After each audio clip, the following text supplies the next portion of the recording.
Hello and welcome everyone. My self doctor Prerna Singh. इस video में हम बात करेंगे कि पॉलीसिस्टिक किडनी डिजीज़ होती क्या है, क्यों होती है, इसके सिम्टम्स क्या होते हैं और उसका ट्रीटमेंट क्या है।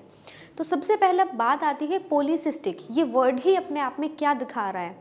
पॉली मतलब बहुत सारी, मल्टीपल। सिस्टिक मतलब सिस्ट आ रही है, उसमें गांठें आ रही है। कहाँ आ रही है? किडनी पर। किडनी डिजीज़ है। तो पॉलीसिस्टिक किडनी डिजीज़ जो है, या फिर पीकेडी भी कुछ लोग बोलते हैं, पीसीकेडी भी कुछ लोग बोलते हैं, ये होती क्या है? ये एक जेनेटिक डिसऑर्डर है, हेरिडिटरी डिसऑर्डर है। मतलब एक फैमिली में, एक पर्सन के थ्रू पूरी फैमिली में आगे कैरी होती है या फिर आगे शो होती है सिम्टम्स के थ्रू। अब सिस्ट होती क्या है? ये सिस्ट गांठें होती कैसे हैं? किडनी जो है, किडनी के ऊपर आउटर सरफेस पे छोटी छोटी फ्लूइड फिल्ड सिस्ट आ जाती है। मतलब ऐसी गांठें जिनमें पानी भरा हुआ होता है। अब किडनी है, किडनी के ऊपर छोटी छोटी पानी की गांठें हो जाएंगी तो क्या होगा? किडनी के ऊपर प्रेशर डालेंगी। जो गांठें हैं वो प्रेशर डालेंगी तो किडनी में जो फंक्शन होते हैं, जो रीनल फंक्शंस होते हैं, वो इम्प्रॉपर हो जाएंगे, वो अच्छी तरह से नहीं फुलफिल हो पाएंगे। मतलब रीनल इम्पेयरमेंट हो जाएगा, रीनल फंक्शन में प्रॉब्लम आ जाएगी। अब इसके बाद अगर हम बात करें तो रीजंस, क्या रीज़न है? जेनेटिक फैक्टर्स, जीन्स में म्यूटेशन हो जाना।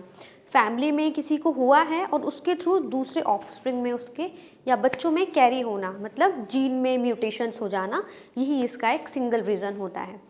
इसके अलावा हम बात करते हैं टाइप्स की। अब जो पॉलीसिस्टिक किडनी डिजीज़ होती है उसके दो टाइप्स होते हैं। पहला होता है autosomal dominant polycystic kidney disease and second one होता है ऑटोसोमल रिसेसिव।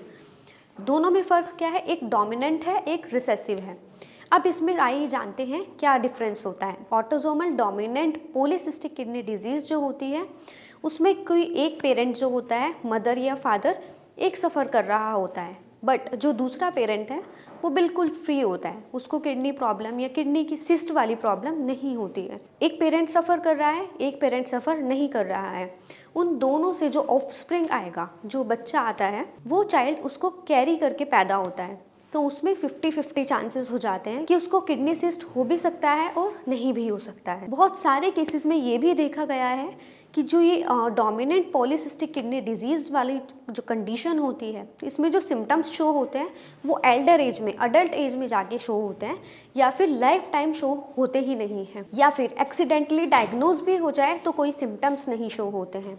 अब दूसरी कंडीशन आती है ऑटोसोमल रिसेसिव डिजीज़ की, या फिर autosomal recessive polycystic kidney disease की। अब रिसेसिव में क्या होगा? दो पेरेंट है, मदर है, फादर है। मदर भी थोड़ा कैरी कर रही है एबनॉर्मल जीन को और फादर भी कैरी कर रहा है। मतलब दोनों जो पेरेंट्स हैं वो थोड़ा एबनॉर्मलिटी कैरी कर रहे हैं।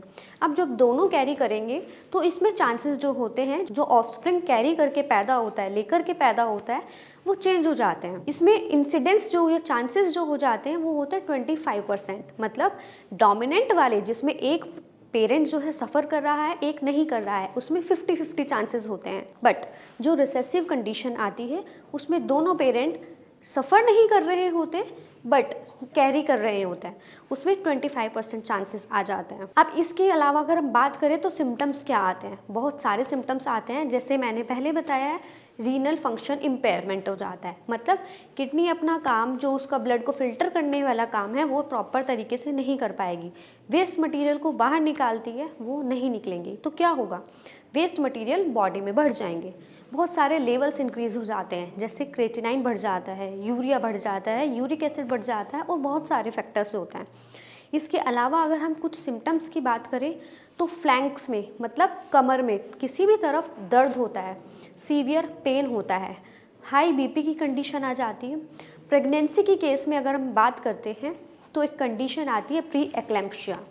प्री एक्लैम्प्शिया क्या होता है कि वो डिलीवरी से पहले, प्रेगनेंसी के आसपास उसका बीपी फ्लक्चुएट होता है, फ्लक्चुएशन में हाई बीपी की कंडीशन आ जाती है। इसके अलावा कुछ और कॉम्प्लिकेशंस आती है, जैसे प्राइमरीली जो सिस्ट होती है वो किडनी को अफेक्ट करती है, बट कंडीशन सीवियर हो जाती है तो ये लिवर को भी अफेक्ट करती है, ये इंटेस्टाइन को भी अफेक्ट करती है। इसके अदर कॉम्प्लिकेशंस की बात करें तो ब्रेन में एन्यूरिज्म बन जाता है। मतलब हमारा सेकेंडरी लेवल पर बहुत इंपॉर्टेंट ऑर्गन्स तक ये कंडीशन फैल सकती है। इसके अलावा यूरिन में ब्लड पास होना, मतलब हिमेचूरिया की कंडीशन आना, एब्डोमेन में टेंडरनेस होना, एब्डोमेन का साइज़ बढ़ना, इन जैसे कॉम्प्लिकेशंस हमें देखने के लिए मिलती है। अब बात करते हैं कि पता कैसे चले कि सिस्ट हुई है या नहीं हुई है।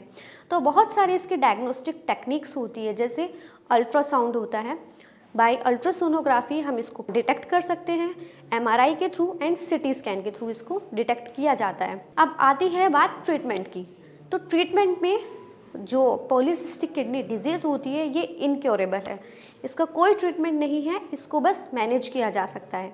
जैसे बहुत सारी डिजीज़ होती है, सपोज़ हाई बीपी की प्रॉब्लम है, डायबिटीज़ की प्रॉब्लम है, ये चीज़ें जो हैं क्योर नहीं होती है, ये मैनेज की जा सकती है। इसी तरह पॉलीसिस्टिक किडनी डिजीज़ का कोई ट्रीटमेंट नहीं होता है, ये सिर्फ मैनेजमेंट के थ्रू स्टेबल की जा सकती है। अब बात अगर हम करें होम्योपैथिक मेडिसिन की, तो होम्योपैथिक मेडिसिन कैसे इसको रिकवर करती है। होम्योपैथिक मेडिसिन जो है वो कॉन्स्टिट्यूशन के अकॉर्डिंग पेशेंट को दी जाती है। जैसे पेशेंट की ससेप्टिबिलिटी देखी जाती है, पेशेंट की कंडीशन की सीवियरिटी देखी जाती है, बहुत सारी अदर फैक्टर्स जैसे फैमिली हिस्ट्री को नोटिस किया जाता है।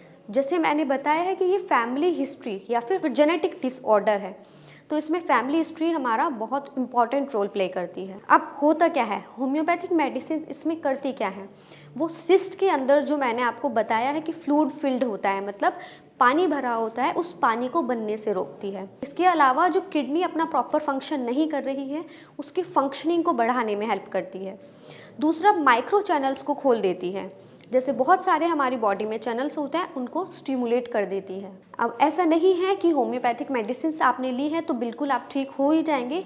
कोई कंडीशन है पॉलीसिस्टिक किडनी डिजीज़ जैसी, तो वो आने में टाइम लगता है, बट तो जाने में भी टाइम लगेगा। ट्रीटमेंट जो है टाइम लेता है, लॉन्ग लास्टिंग ट्रीटमेंट इसका चलता है, और इसके साथ साथ स्पेसिफिकली डाइट पर भी आपको ध्यान दिया जाता है। सो आई होप आप लोगों की काफ़ी क्वेरीज इस वीडियो के थ्रू कंप्लीट हो गई। इसके अलावा कोई और आपके क्वेश्चंस हो तो नीचे कमेंट बॉक्स में कमेंट डाउन करिए। मिलते हैं नेक्स्ट वीडियो में नेक्स्ट टॉपिक के साथ, तब तक के लिए नमस्कार।